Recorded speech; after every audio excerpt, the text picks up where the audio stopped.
अपने शिव गुरु के चरणों पर प्रणाम करती हूँ, मेरा प्रणाम स्वीकार करिए। मैया पार्वती के चरणों पर प्रणाम करती हूँ, मेरा प्रणाम स्वीकार करिए।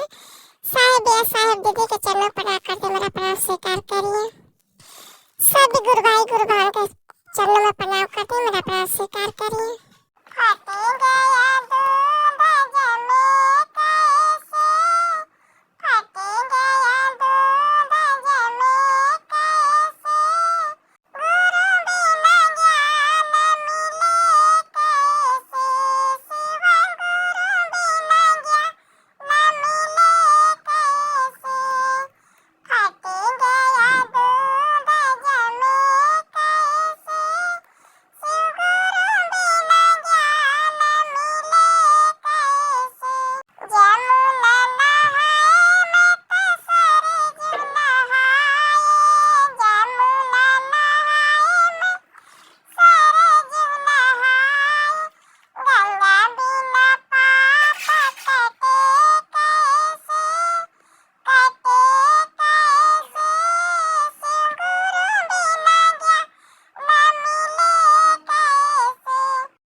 प्रेम से बोलिए हर हर महादेव।